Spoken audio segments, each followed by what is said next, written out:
Today on Family Life's Faith Under Fire, another visit with Allison Norton of the COVID Religion Research Organization at Hartford International.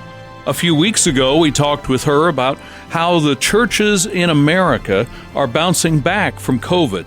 Today, Allison, I want to talk with you about the lessons learned and the long-term effects of how the last 3 or 4 years becomes either a springboard or a brick wall for us moving forward.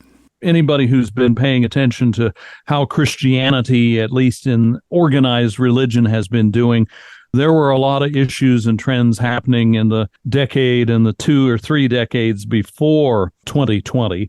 Do some of those same issues and challenges, are we getting back to addressing those?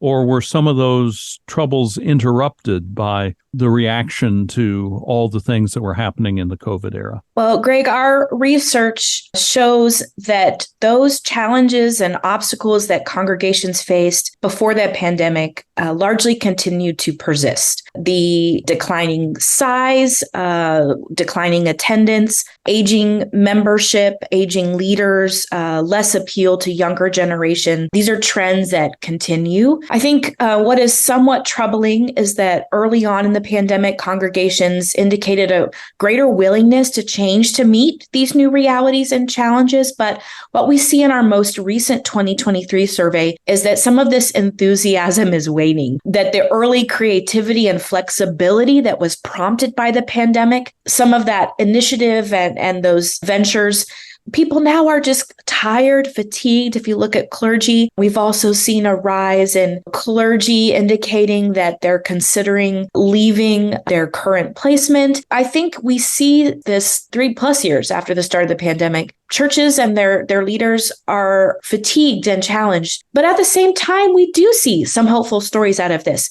Churches have embraced tech in new ways, new and creative ways. I think the enduring nature of hybrid options for worship is the prime example of that. Prior to the pandemic, only 20% of congregations offered an online streaming option. Today, more than 70% of congregations across the nation are offering hybrid worship. In other words, some combination of in-person and online virtual participation. This is really astounding. And when we ask these churches, do you plan to continue offering online worship or hybrid worship 5 years in the future? The vast majority agree that this is here to stay. And I think this is an exciting opportunity for churches in this hybrid space to ask new questions about what does it mean to create a sense of community for online participants or across the hybrid reality.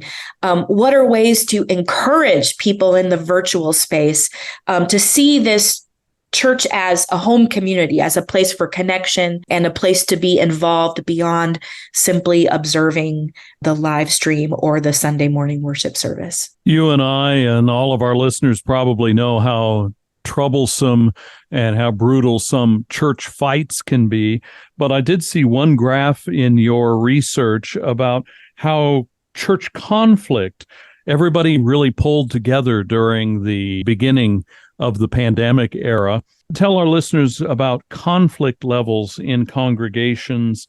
Are we finding ways to not have those kinds of battles inside the church now? Yeah, I mean, it's no surprise that you would expect something like a global pandemic to come along with differing opinions and how to respond. And I think church leaders were sort of set in the middle of that and making decisions on the ground of how they were going to respond. What we see now, though, is that in our latest survey, there is a slight decline in the reported level of conflict that church leaders are reporting that they're observing in their congregations. And so it does seem like we're entering a phase where people are a little more settled. I think the question that we have and continue to explore is, did the pandemic lead to people doing church switching, choosing to leave one church and join another that perhaps align more closely with their views of how the church should respond to the pandemic? And so I don't know so much if that decreased conflict is a result of just natural harmony, or if it might show that some of the people that perhaps had the highest level of tension or disagreement left one congregation and went to another.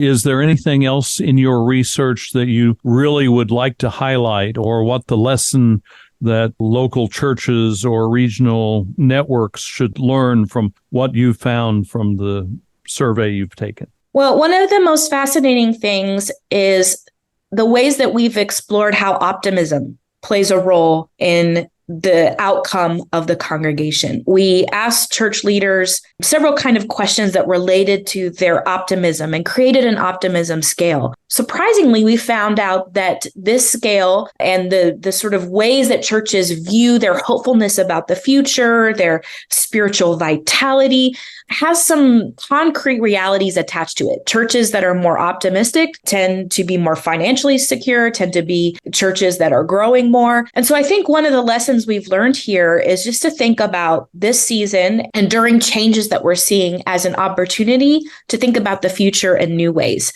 to continue to be creative, to adapt, to innovate. And so we've seen stories of churches who have done this kind of work. My own congregation that I attend has completely changed the church model. And we're now doing home-based 3 times a week with small groups of close community, and then join for a large corporate gathering once a month. And so I think this attitude towards experimentation with a hopeful view of the future means that congregations and their leaders can continue to make informed decisions and to respond to the realities and the challenges that congregations face. How do church leaders, board members, even just up and down the rows and the pews, members of churches find out more and benefit from the research you've done? Well, the easiest way to find our reports is either in our social media. Our project is called Exploring the Pandemic Impact on Congregations, or at our website,